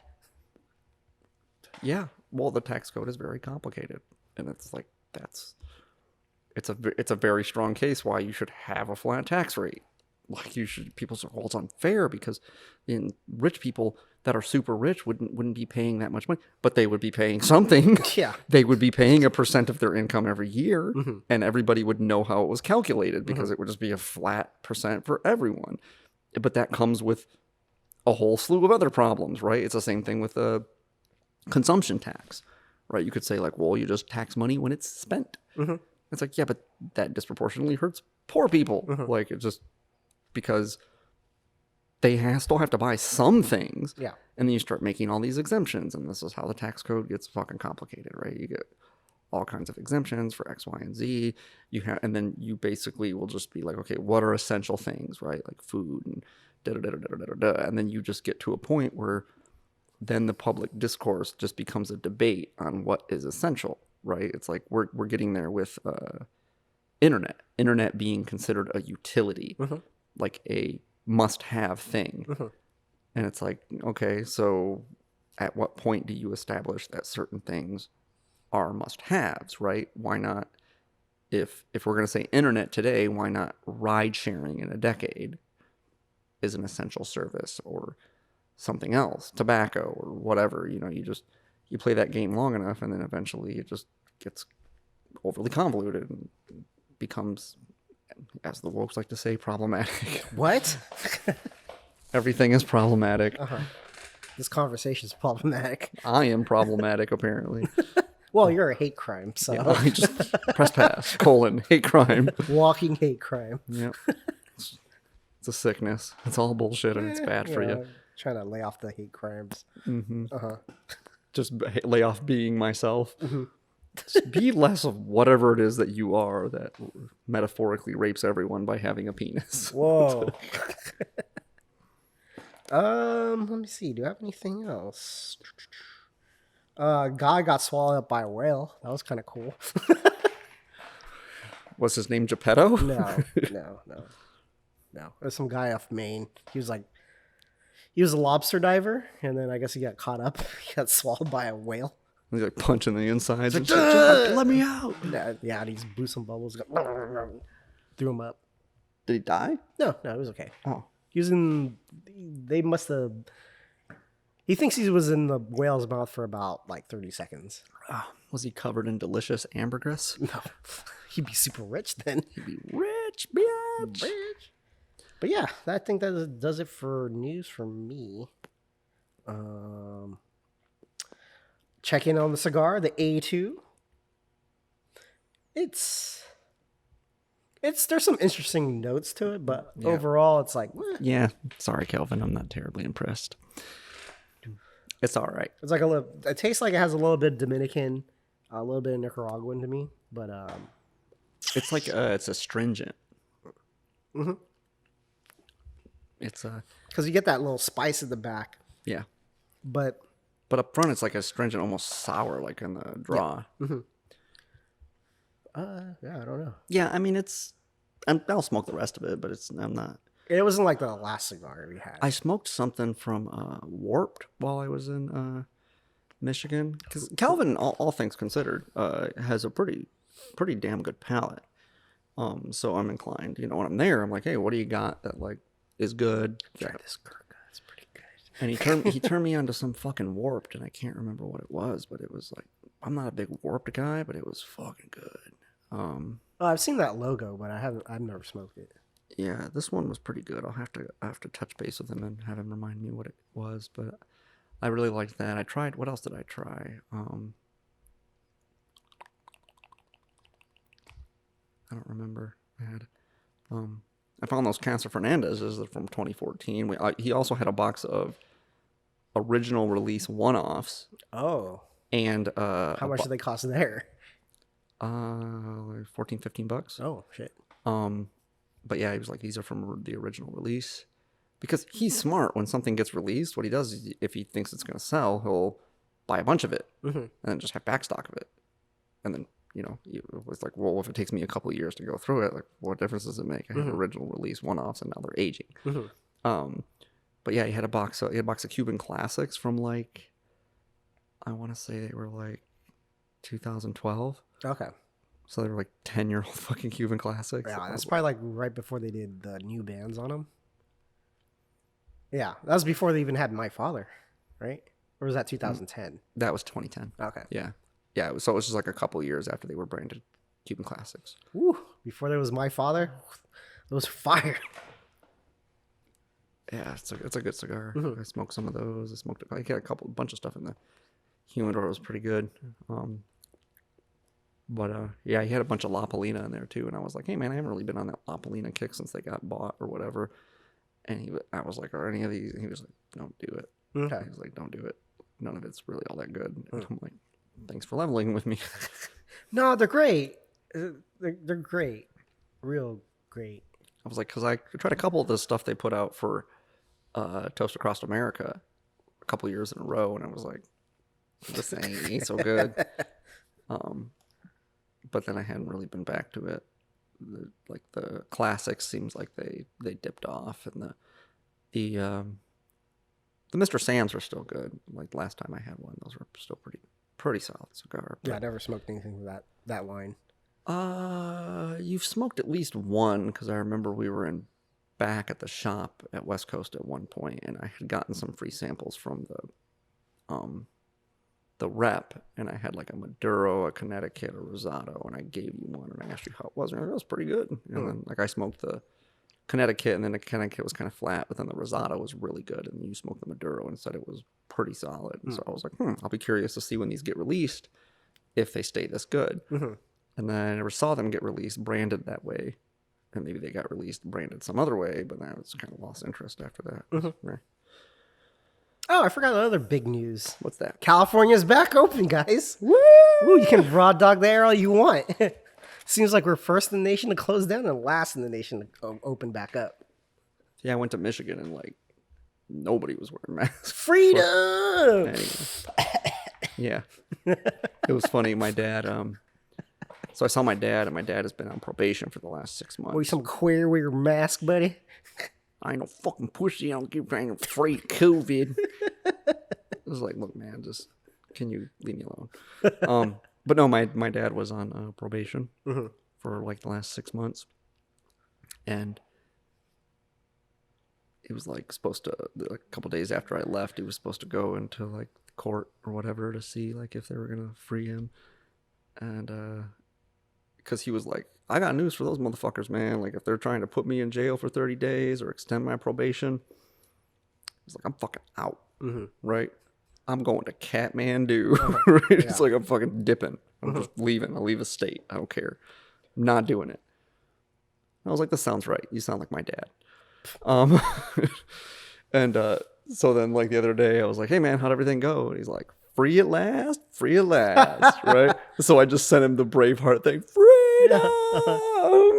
I can't click the gifs, man. I don't know. I don't gifs. Is this one of those memes? Memes. I know. I saw my brother, and he was like, "Hey, man, we catch up sometime or whatever." I'm like, "Yeah, man. Like, I called you a while ago, and you didn't answer your phone, and you never called me back." So I was like, "Okay." He's like, "I don't know if I still have your number." I'm like, "Okay, well, here's my number, right?" So cool. And I was like, we could just video chat. I've been video chatting with Cody, and he's like, I don't really like internet. And I'm like, dude, literally. He's worse than you. I was like, dude, literally. I was like, first of all, you have glasses that have like fucking blue light reduction on them. You must spend some time in front of the fucking screen. I was like, all you have to do is just sit in front of the computer with your Gmail open, and when it says David calling, you just click yes. That's all you gotta fucking do. If Cody can figure it out, you can figure it out. I promise you. Government on my computer, you crazy. It's like, no, it's just. You're giving tech advice to people. Yep. What a world. Some of that California Silicon Valley is rubbing off on you. You think I'm a fucking Luddite, dude. You have not encountered my family. They're just like... Why'd I switch to another phone? This Cricket's working pretty good. The clamshell on it's barely cracked up. So, I don't know. But yeah, it was funny. It's like... He said like, I don't know, 10 words or whatever. We talked movies and TV shows. Like, hey, what are you watching? I'm like, you should watch this and watch this and watch this and watch this. He's like, oh, okay, cool. I was like, do you see a new Blade Runner? He's like, no. What's that? I'm like, yeah, you gotta go watch that. He's like, you know what I did watch? You ever see the first season of True Detective? I'm like, yeah, like 10 years ago, dude. Dude, that Westworld crazy. Oh, that was one of the things. He was like, no, I haven't watched, because he was like, I'm constantly on the hunt for like good sci-fi. And I was like, oh, you watch Westworld though, right? And he's like, no, it's that. He's like, I might watch a little bit of it. I'm like, yeah, you gotta watch that show, dude. Yeah. Like, that's fucking like the pinnacle of like sci-fi these days. But yeah, so mostly I just talked to him about that shit. And, talk D&D with my cousin, stuff like that. It's a trip, man, being around my fucking family. You think I'm weird. I'm like downright well-adjusted by comparison. Less feral. Well, I don't know. I'm not well-adjusted. I'm just weird in a different way. Just don't really fit in with them. Like in this, as much as I don't fit in with like all the other people that you know, like, or you don't fit in with that. You don't fit in with like Silicon Valley, like college educated types, and you don't fit in with like rural hillbillies. Like as far as I am from like those people, I don't fit in. I'm just as far from like my family and not fitting in there. You wonder why I'm so agitated all the time. It's like 6 people in the world I can talk to who are like, yes, I'm intrigued by your ideas, and I'd like to subscribe to your newsletter. Okay, right. You have a zine? I gotta totally have a zine. Well, I got this podcast now. Yeah, it's like a digital zine. Did you like push it on them? It's like, oh my god, listen to her little podcast. I got on YouTube. Got YouTube. I know you guys got YouTube. No, I don't over think here. I don't think it even came up. I mean, they like asked me about like, oh, really, podcast now? I'm like, yeah, podcast now. Oh, that's cool. Mr. Fancy Pants with the microphones. I think somebody might have asked me like what it was called. A couple people in La Casa asked me, like, "What's your podcast called?" And I really just want to go like, "Really? Are you going to listen to it? I don't even know you." You're like, I don't need you. I don't need your approval. No, it's funny because there was this one guy. So most of the people at La Casa Ann Arbor that like I knew while I was there, like if they come in, I didn't really see them for the 4 days that I was there or whatever. The people that I like, one dude that I like does come in, and I saw him and had a good talk with him. Michael Wallace, right? So he's a cool dude. And this other dude that I had met before and didn't really remember, but then I was like, oh yeah, I remember you. You're a cool dude. Jeff Everyman. No, I didn't see Jeff Everyman. Okay, I was hoping that was gonna pop up for something like Jeff Everyman. Hey guys, Hey, how's it going? No, old kid. I didn't see. Get out of here, old kid. I didn't see Jeff Everyman, Uh-huh. but I did. I wonder if people still call him that. God damn, it would be so good. But I was this other guy, Kyle, and or Peter, and so I talked to him for a bit. But then there was like the two guys that I remember just like distinctly remember just not liking it all. Like they both still come in there like apparently religiously. One of them is named Mike Butt. Oh, okay. And he's I don't know. I mean, to be fair, I haven't seen him or talked to him in like 5 years. And I was trying to give the guy the benefit of the doubt. I was like, whatever. Maybe he's different now. Maybe I'm different now, and whatever. Even though everyone else was like, no, he's still the same. He's still exactly the same. He's just as much of an asswipe as he ever was. But you know, he was talking to me. He's like, hey, I remember you. I was like, oh no, this guy remembers me. And he's like, yeah. He's like, you're the guy that told me the donkey dick joke. Man, I got a lot of mileage out of that joke over the years. I was like, happy to help. I was like, it's Mike, right? And he's like, yeah, you remember me? I'm like, yeah. Yes, I do. I remember you distinctly. Just, I don't even remember why I hated him so much. Just that I hated him. So, yeah, it's kind of funny. The whole people you wish would come in, like, oh, these people. Text my buddy Patrick. I'm like, I'm not Casa. Where the fuck are you, dude? Just come to Florida. It's awesome here. It's funny with the like all the places opening back up again. You know, I'm seeing some familiar faces coming back into the shop, like unmasked, and they're sitting there and waiting for a conversation to happen. It's like, dude, we never talked even before the pandemic. Why would I even talk to you now? Because I'm lonely now. Like, all right, good for you. Bye. Yeah, it's funny too. Dude, I haven't seen you in like a year. Like, yeah, I haven't seen a lot of people in a year. That's because we're not friends and we have no reason to socialize outside of the cigar shop. And yeah, but no, it's like, I know it made me feel bad because it was like sometimes it like it hardly ever happens to me, but like apparently some people like me and I don't know they like me. Like when I went away, I stopped working at West Coast, and then I came back and I saw Dave Coit. Dave Coit just was like, oh, hey man, how are you? It's really good to see you. And I'm like, hey, how's it going, Dave? You know? He's like, so what have you been up to? Like, tell me what you've been doing. Like, I really miss you around here. I'm like, I didn't even know you. I just told him, I was like, I didn't even know you liked me. He's like, yeah, I like you. Why wouldn't I? I'm like, I don't know. Why doesn't anyone like me? Like, I just assume, unless I have evidence that you do, I just assume that you don't. I mean, maybe not that you dislike me, but you know, it's just safer to assume that you don't. He's like, no, man. He gave me this whole like diatribes. Like, basically, I was like, all right, I feel kind of bad now. I thought you were some dude. Like, hey, I was like, oh man, I really like. And it's like now every time I see him, he's like effusively nice to me. Like, hey, let me know that he like is interested in talking to me. And I will say, you know, I used to dread talking to that guy because it was like all he could talk about was like his health problems. Yeah. And then he got on a diet and all he could talk about was being on a diet. But like the last like dozen times I've talked to him, neither of those things. No problems anymore. He has like a normal conversation now. I mean, he still talks about his work, which is pretty fucking boring, but you know, whose isn't? But like, you know, I'll talk about stuff, you know, it's like, oh, okay. As long as I don't got to hear about your fucking kidney problems or your diet, like I'm happy. Yep. Got some nice ASMR there, buddy. Thirst trap. Whoa. I got my coffee mug back while I was in Ann Arbor. Oh, I saw that picture. Very happy about that. So you left it at the cigar shop, or No, I left it at Matt? Matt's house because I used to go over to Matt's house all the time.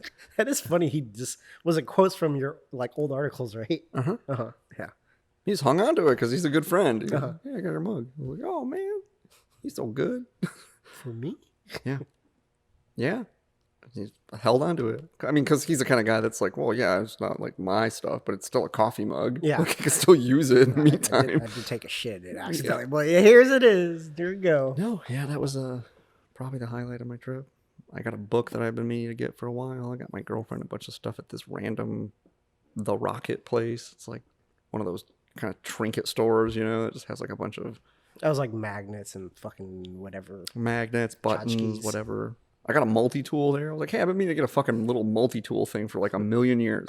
Finally got one. Like, I got one. I had to go to Mission to get one. Well, I just like don't find myself in stores that usually have them. Uh-huh.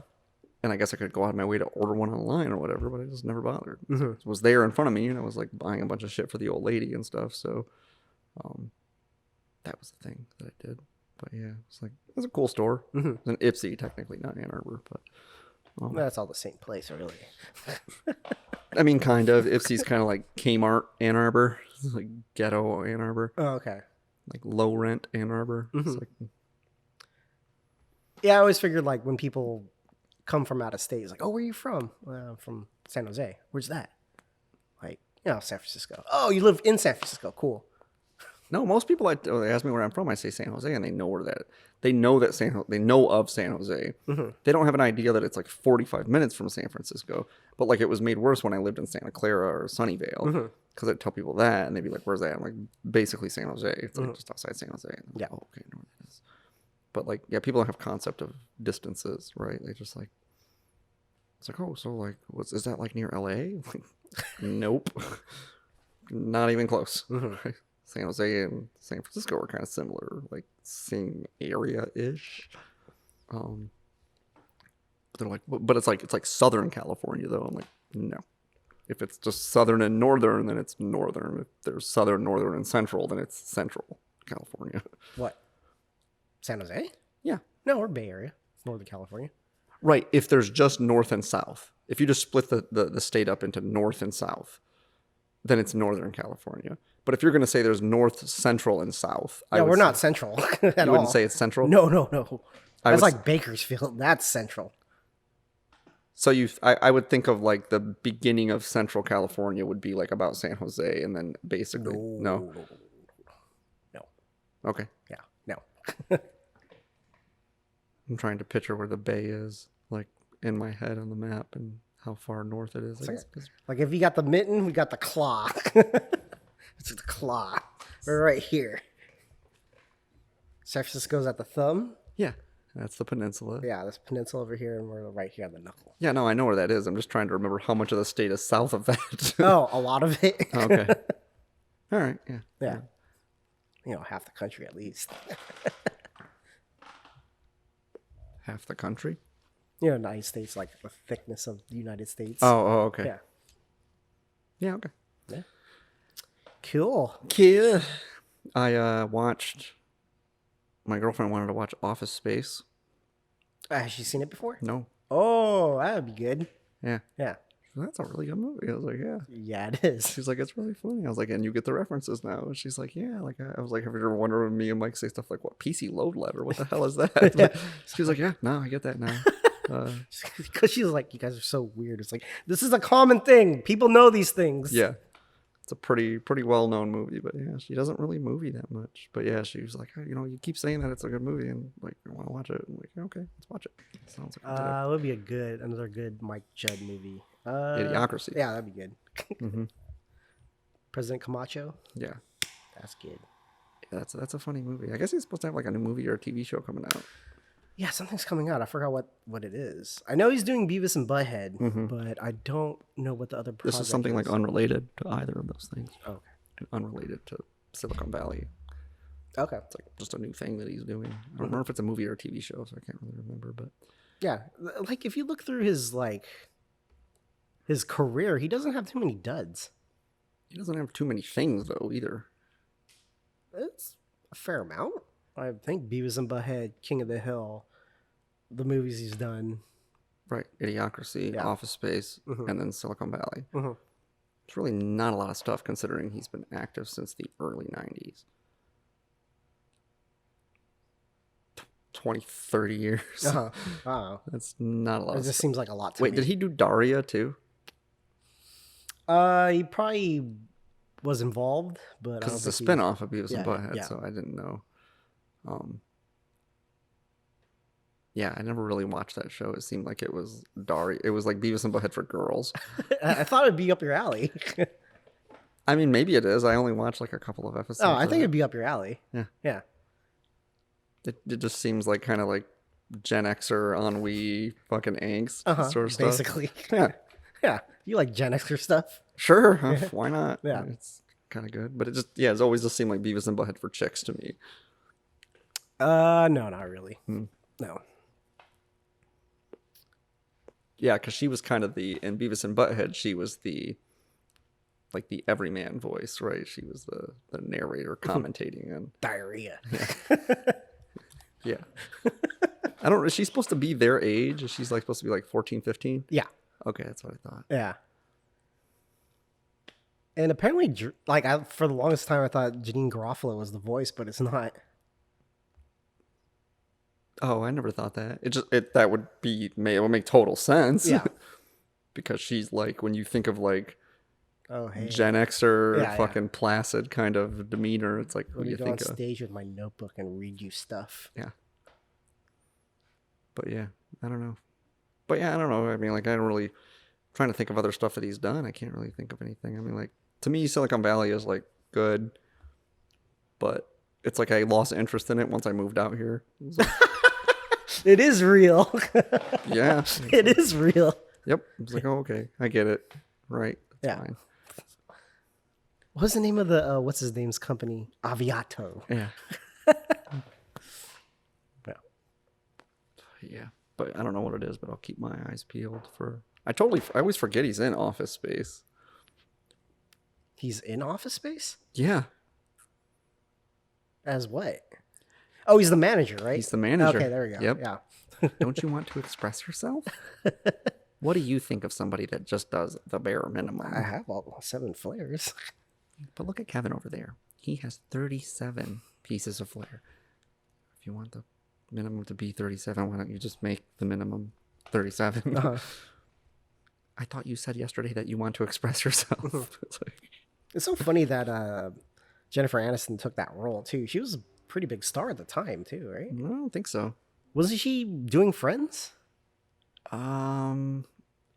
She was like, it might have been like the first couple of seasons of Friends, but Friends wasn't big yet. Huh. Because that movie came out in what? Because like Friends, like you could tell, like she's really young. She has like the baby fat in her face, and in Office Space, it looks, yeah, it either fully was, evolved Pokemon of her. I want to say it was like the first few seasons before Friends really caught on. I mean, Friends wasn't like a runaway hit like it was towards the end. Mhm. It took a few seasons to catch on, and so she did that. Like I think when Friends was kind of still like it was a gig for her. It wasn't like the thing that she did. By the way, I watched like the first 10 minutes of like the Friends reunion. That Yeah, they yeah. I had. was gonna mention that. I watched like the first What?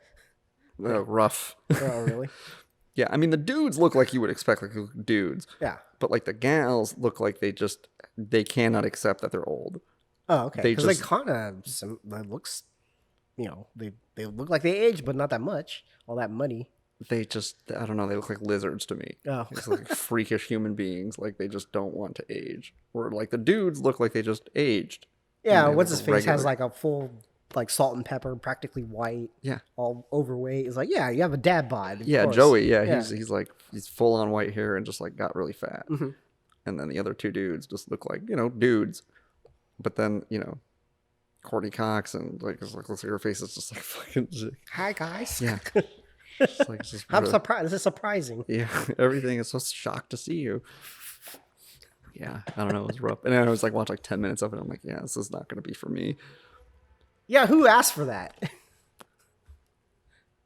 I don't know, man. There's a big cult following of that show. Yeah, because I was never into it. I'm still not into it. So I'm like, I like don't it all get right. I watch it. But it's just like that's part of the streaming war now. It's like you have If you have Seinfeld, Friends, and The Office, Seinfeld, Friends, The Office, to a lesser degree, Parks and Rec, How I Met Your Mother. Probably not it's as like that pronounced. fucking Infinity Stones. Whoever Yeah. has them, who fucking rules the universe. Pretty much. Yeah. That's the way it is. And so like those main three are big. Like people fucking watch those all the time. New Girl I probably would put in How I Met Your Mother and Parks and Rec. It's kind of like second tier. Huh? It doesn't have that. The New Girl doesn't have that much of a cult following like How I Met Your Mother or anything like that. I don't think it's as big as How I Met Your Mother, but it's certainly like those 5 or 6 shows dwarf like every other television show. Like every single person you meet watches or has watched one, if not all, of those shows in their entirety. Yeah, I'm just like I'm the outlier of that. But you've seen all of them. I've seen some of them. You haven't seen at least one episode of each of those shows? No, I have, but I like you're saying like all the way through. I've Right. never seen that. I've never seen any. I'm saying that everybody either like has watched a few of them like across the board, and if like let's say you've never seen 4 of them, one of them you've probably watched in its entirety. You're either a big fan of one of them or you've seen all of them at least a little bit. And so they're cultural touchstones, right? Like especially for people between the ages of like 20 and 40, like in that age demographic. It's like, yeah, that's all. I'll have like, I'll recognize some things, but not everything when people mention it. So, yeah, I mean, I think I've probably seen all of those shows in their entirety,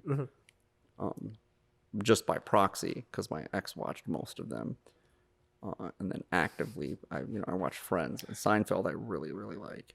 probably the worst of them is probably Big Bang Theory. Yeah, there's another one. That's like the fucking worst. that show is probably that show for me is like the worst show ever on television. Period. Yeah, it's Full stop. Like Yeah. it's just the fucking worst. 2.5 Men. It's up there too. What about that Chuck Lorre guy? He makes really bad shows. They're really popular, but they're really bad. Are they, those are the same dude? Yeah, the same dude. I did not know that. Yeah. I'm like my mom with Aaron Spelling. Yeah, yeah. My mom liked all of Aaron Spelling's shows without even knowing they were Aaron Spelling shows. Yeah. Like that's really weird. Because to me, it's like his DNA is all over those shows, right? Like just for the most part. But yeah, I wouldn't have guessed that. Yeah, they're really like corny humor, I would say. Yeah, like, super corny. Yuck, yuck, yuck. Yeah. Is that 3 camera thing? He's like an expert at that 3 camera and a joke. Pop, pop, pop, Yeah. pop, pop, pop. Yeah. That rhythm. And a laugh track. Bah, It's like, bah, yeah. bah, bah. It's like fucking. Yeah, I was really hoping like the one camera, because I like the one camera look and feel of it. Like 30 Rock, one camera, Parks and Rec, one camera. I was hoping those 3 camera shows would die off, but it's so cheap to make. I guess. Yeah. I don't know. I miss Louis' show. I thought that show had like the first 3 seasons of that show had so much promise. His second show, not his first show. His first show was okay, but it was a little more kind of like trying to shoehorn like fucking Louis C.K. into like a show that you would like think of a typical sitcom being like. But the Louis show that he had on FX, like that show was really fucking good. And then it just went away for some reason. I don't know. I wonder why. I stopped making it. I don't know. I mean, I wonder if they asked his permission first. They did say yes, but dude felt uncomfortable. I just felt uncomfortable, and so it was rape, I guess. Apparently, that's how this works now. So yeah, it was. My buddy Dennis was talking about that with. 'Cause he's a big Louis C.K. fan too, and this kind of goes back to my point about talking about like fucking woke shit just being a fucking plague, and it's like, man, here's the thing: is you try to talk to people about stuff that are controversial, and you should just immediately like sense some red flags about things. And he's like, what do you mean? I'm like, when you start talking to somebody and like they disagree with you on the okay Louis. He's like, I don't get the whole like why the whole Louis C.K. thing was like a big thing. Like, what did he do wrong? Can someone explain it to me, right? And so he asks one of his girlfriend's friends, and he starts like telling me what she's saying. And I'm like, okay, so dude, you should have just known where this was going. Like, anytime you're talking to somebody and whatever it is that they're saying is just by the script orthodoxy of whatever it is, like you're talking to some guy that's conservative and he starts giving you something that just sounds like fucking Bill O'Reilly is talking, or he starts giving you something that sounds like Tucker Carlson is talking, or it gives you something that sounds like fucking Rachel Maddow is talking, right? Like just the by the book fucking script. You should just shut that conversation down, because it's not going to be a conversation. It's just going to be them yelling at you and you confused, and then you're going to get mad and triggered because he has some problems with anger. And I was like, so you just shouldn't do that, right? You should just realize that you're not talking to a person, you're talking to a mouthpiece, and they're sick, right? Their brain has been poisoned with gibberish and they don't have opinions of their own, and you don't want to talk to them. Just cut it loose. And he was like, no, Dave, like, just fucking, she was trying to tell me that, like, you can fucking rescind consent, like, after the fact. And I'm like, yeah, that's, he's just like, what the fuck is that? I'm like, dude, I'm telling you, it's a fucking plague, right? I'm like, this, you thought I was going to be shocked, but I've heard this before, because this is what they say. They say shit like that. And I think it's just to provoke you and piss you off, like, so you'll get mad and they win the argument because you're mad, See, right? I won. Yep, Just called me a cunt. Yep. I win. Yeah, it's like that Bill Burr Ad bit. hominem. Where it's like Bill Burr, where he's talking about they're just trying to piss you off so you'll cuss at them and they can hang up on you, right? Because just start the whole process over. I'm like, so, you got to get hip to that shit, dude. You need to, like, apprise yourself of the boilerplate orthodoxy of the things that are antithetical to what you believe. And when someone just starts, you can literally just anticipate what it is that they're going to say. Then you should just be like, oh, okay, yeah, I get it, right? And just don't argue with them anymore. Or debate them or be disagreeable or try to get anything. You're not going to get anything out of the conversation. You've already heard it. You've heard it and you've rejected it. But you can't have a dialogue with just some random information on the internet or whatever it floats out there. You can't have a dialogue with it. You want to have a dialogue with it, but the people that, like, just absorb that shit into their brain wholeheartedly aren't interested in having a dialogue with you. So you're just going to have to be confounded and confused and maybe angry at it a little bit and hope that someday maybe somebody can give you a reasonable explanation. But until then, just maintain that you disagree with it, and that's fine. And if anyone's ever interested in understanding why, then they can talk to you, and they probably won't. So maybe that'll frustrate you and irritate you, but, like, don't get roped into some fucking quote unquote dialogue with somebody who really isn't even expressing their own opinions on something. They're just regurgitating shit that they've heard like 1,000 ways, like in the exact same way that they've heard it 1,000 times, and thinking that it's going to somehow have an effect on you. And it's like, he's very ill-equipped to deal with stuff like that. Like, he gets really, really pissed.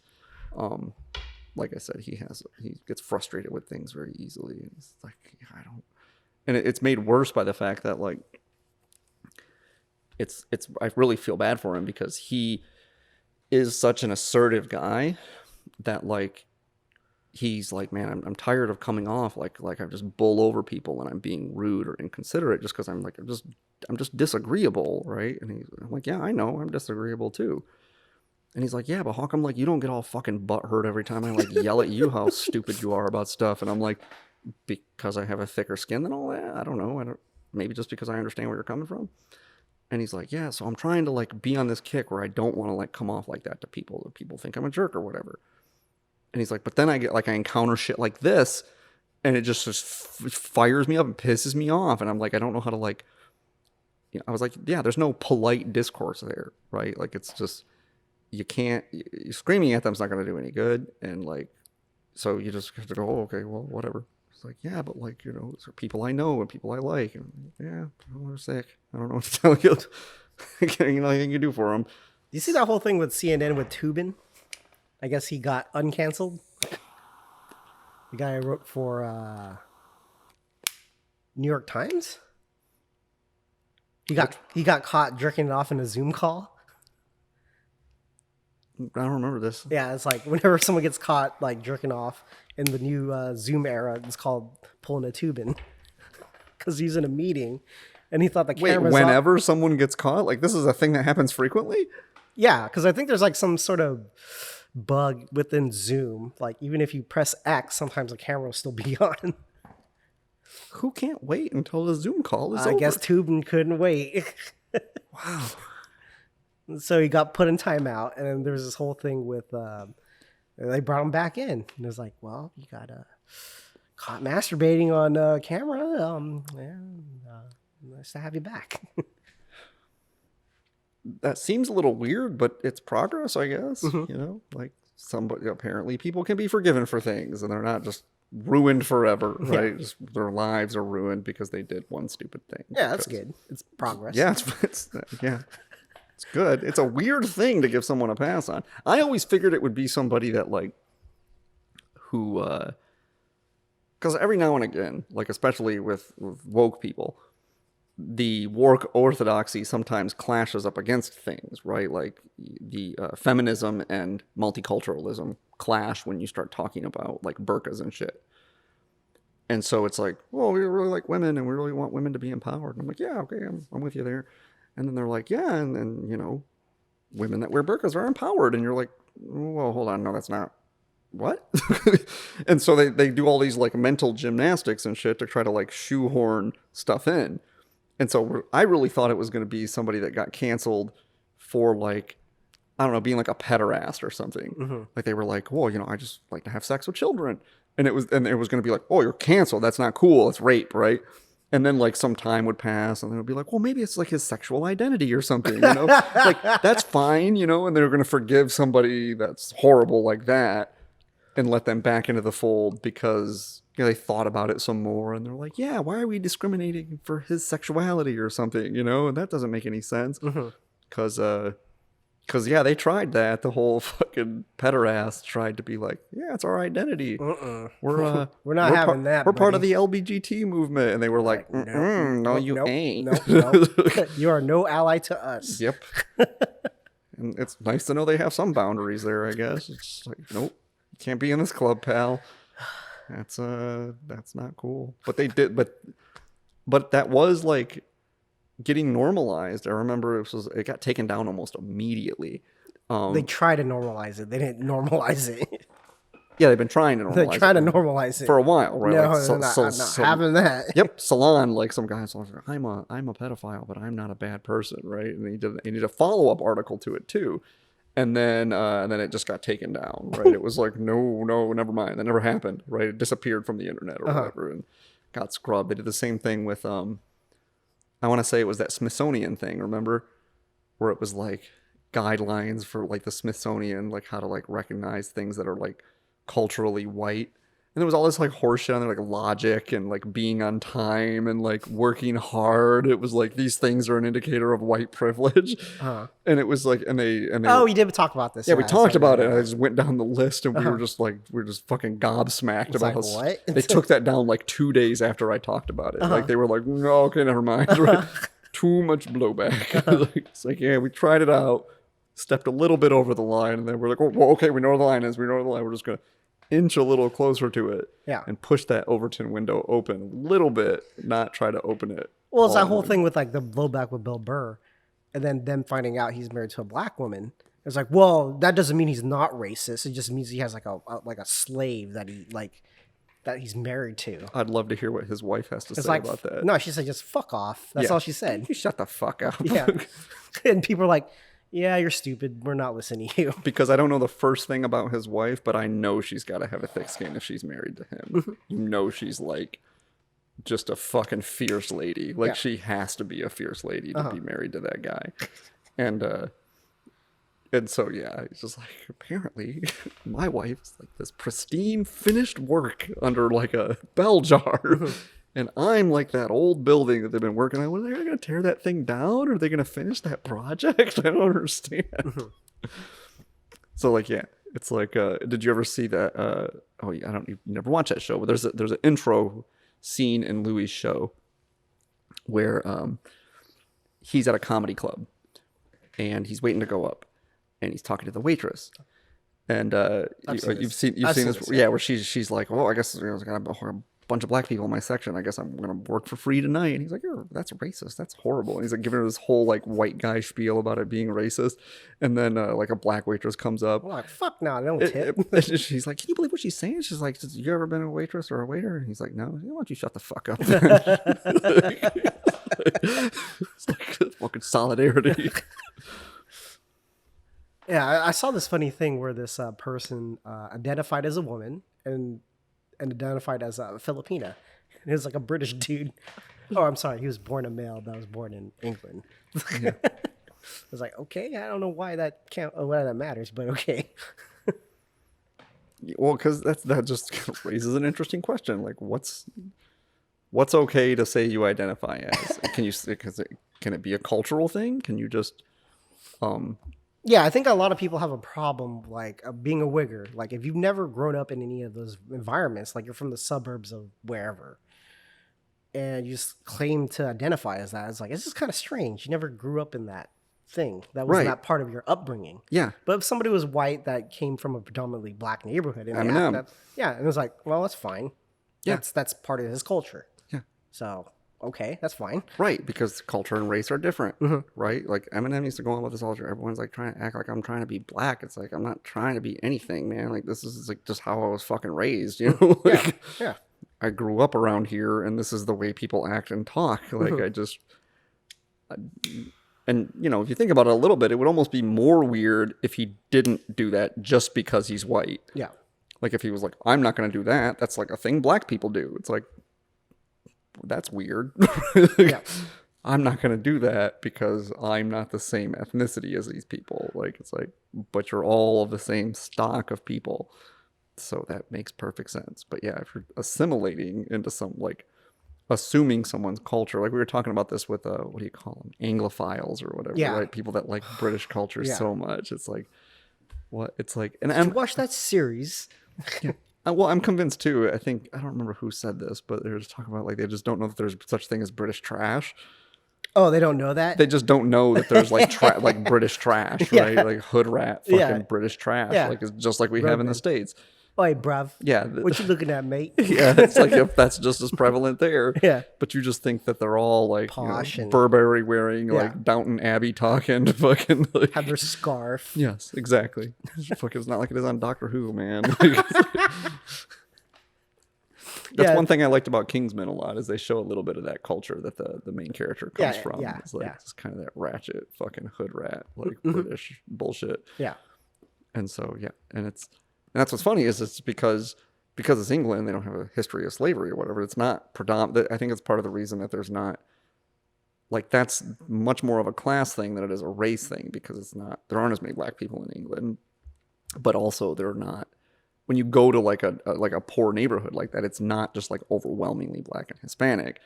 So I don't think they have the same cultural associations with those races that we do as a culture. Like assume that certain things are inherent in black people, and it's like, no, it's part of black culture, which is largely a part of just being poor. Like I can identify, so I get along well with like poor people that grew up poor and black. Like, it's like, oh hey, like I grew up poor in a black neighborhood, like I get it, right?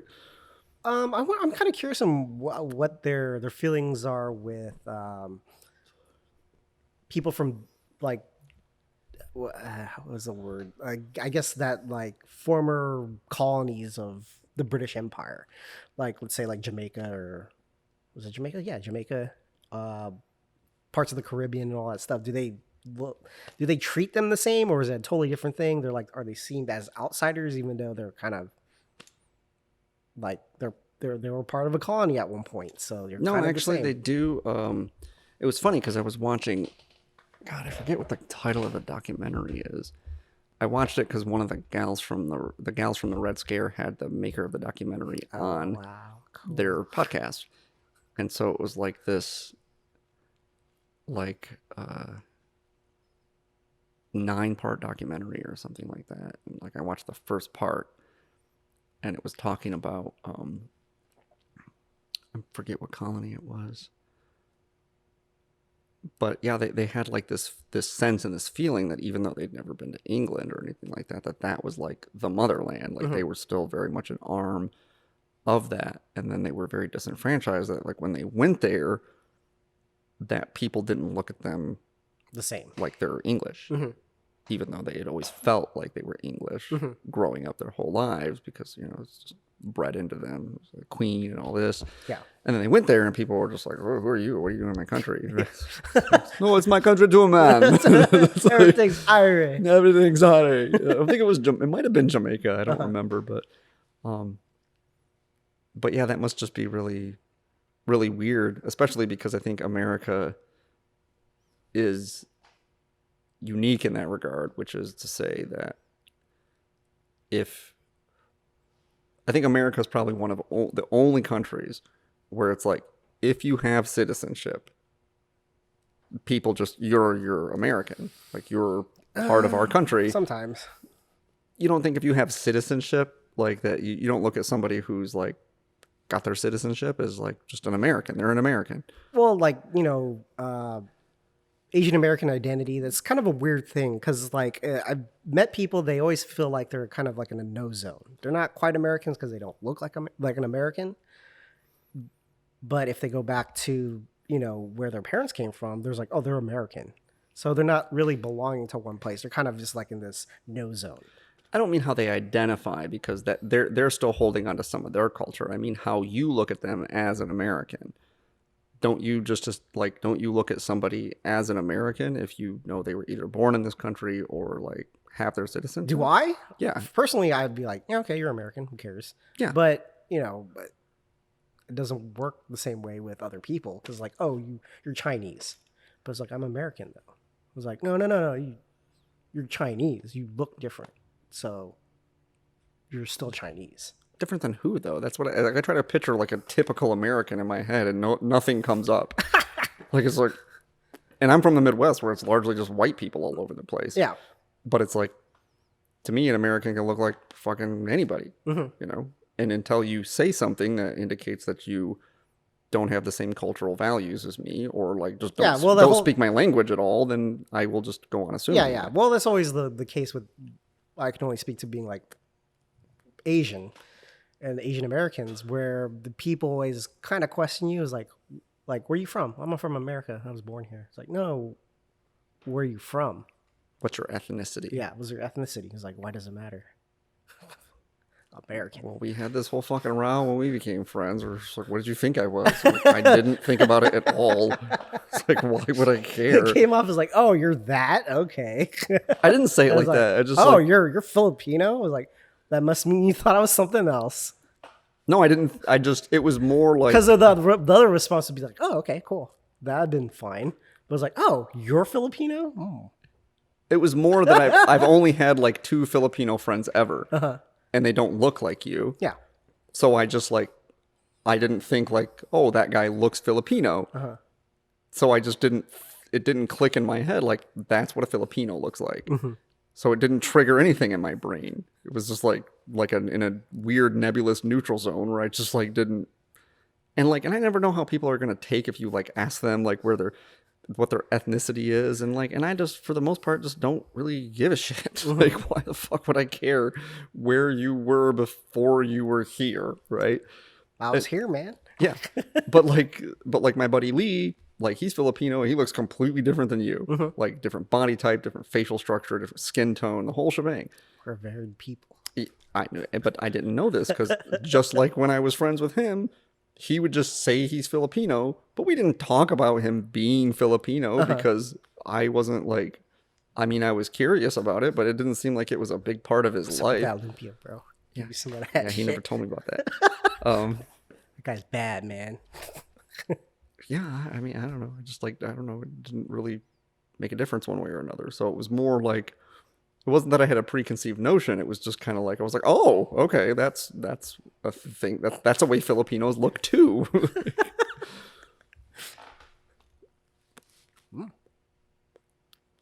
Right? It was like, if I didn't tell you I was from Michigan, where would you assume I was from? No, from America. You probably would make no assumptions about it. Yeah. And if I told you, I'm from Michigan. You're from Michigan? I did not say it like that, like it's some sort of shock and awe. It sounded like, huh, you're from Michigan? No, it would be like, you're from Michigan? Like, Yeah, I'm from Michigan. Wow. But I could have told you anything else, and I'm like, where did you think I was from? And you would just be like, I don't know, I didn't think about what state you came from. Do you need a passport to come here? Cool. I knew it. Yeah. I got the vapors. Pat. Oh, Yeah, I don't know.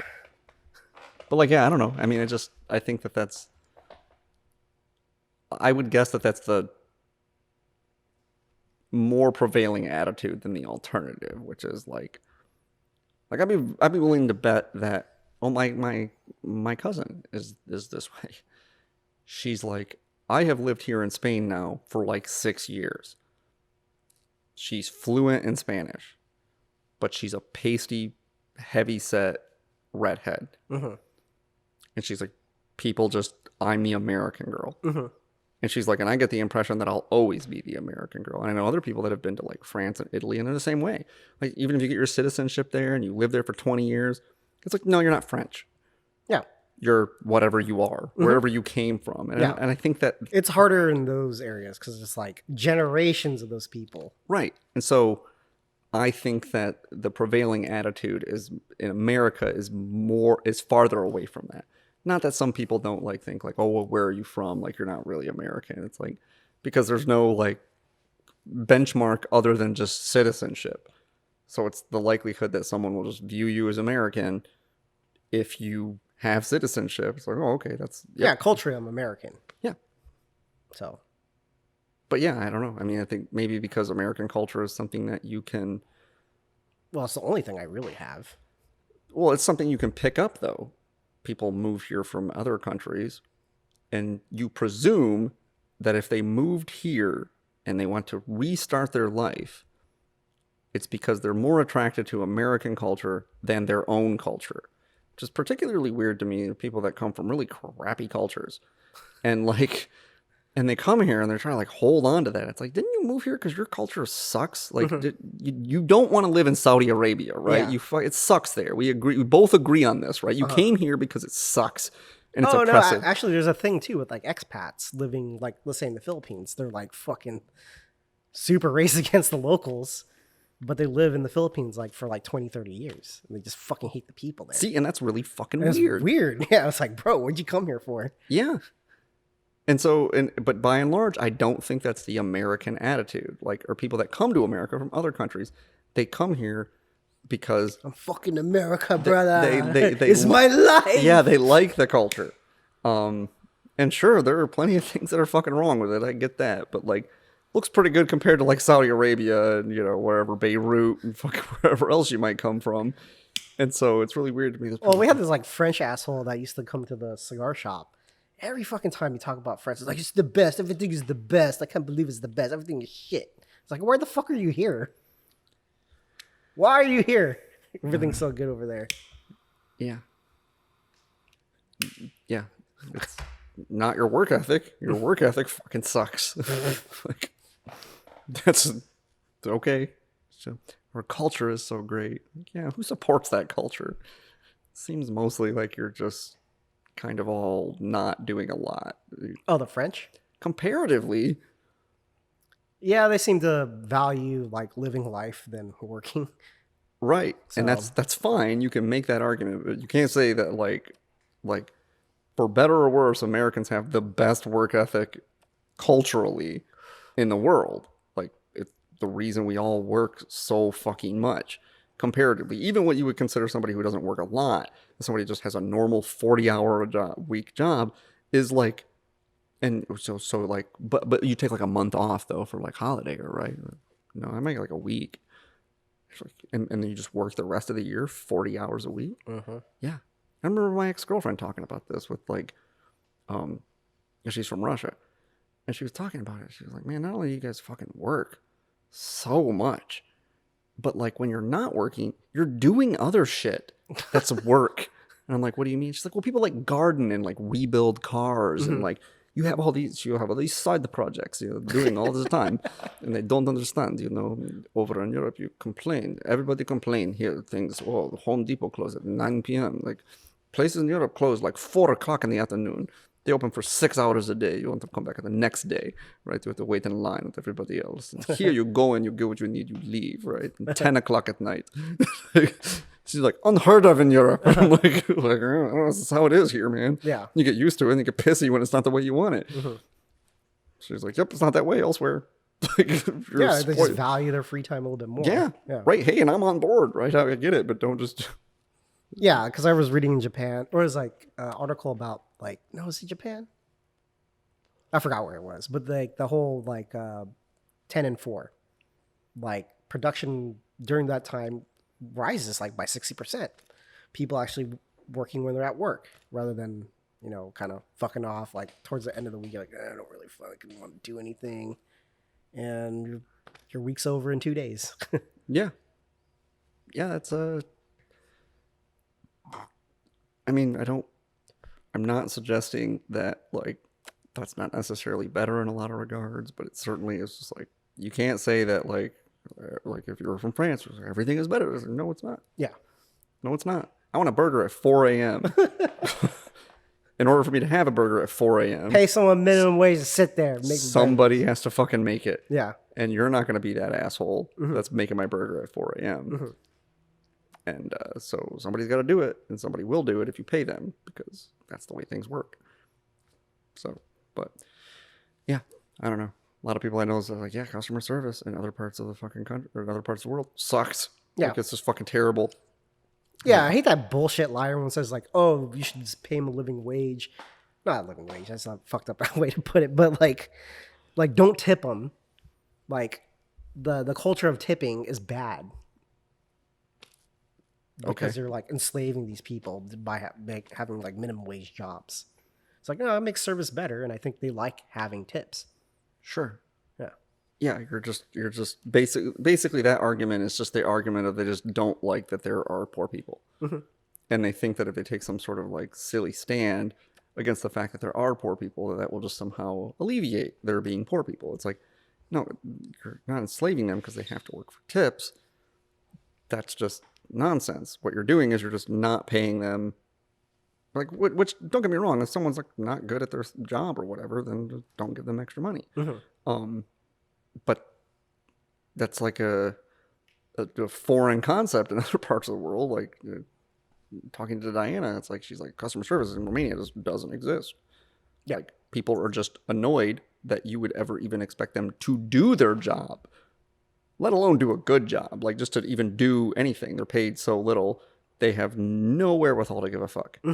Like, unless you bribe them, like, they just won't do fucking anything.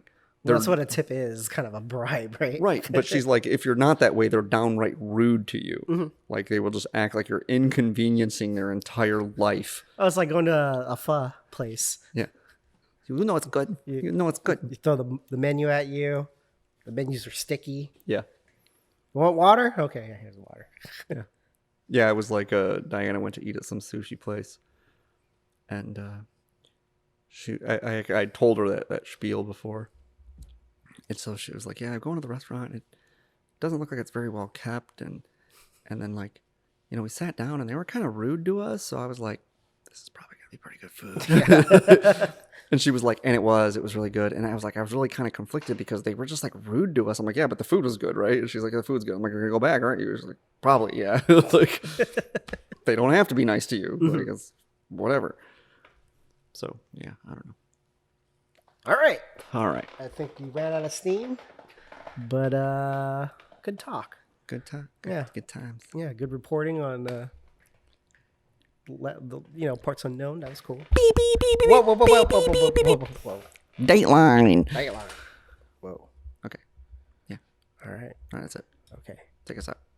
All right. Take us out. I forgot how to do it. Take us out.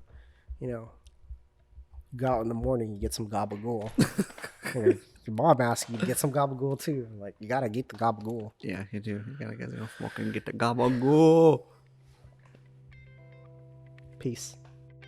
Thanks for listening to Mikey and the Press Pass podcast. Consider subscribing. You can rate and review us on iTunes, Spotify, Stitcher, Google Play, and pretty much anywhere where you can listen to podcasts. And you can also write us with any ideas, suggestions, or horrible burning criticism at mikeyandthepresspass@gmail.com. Thank you.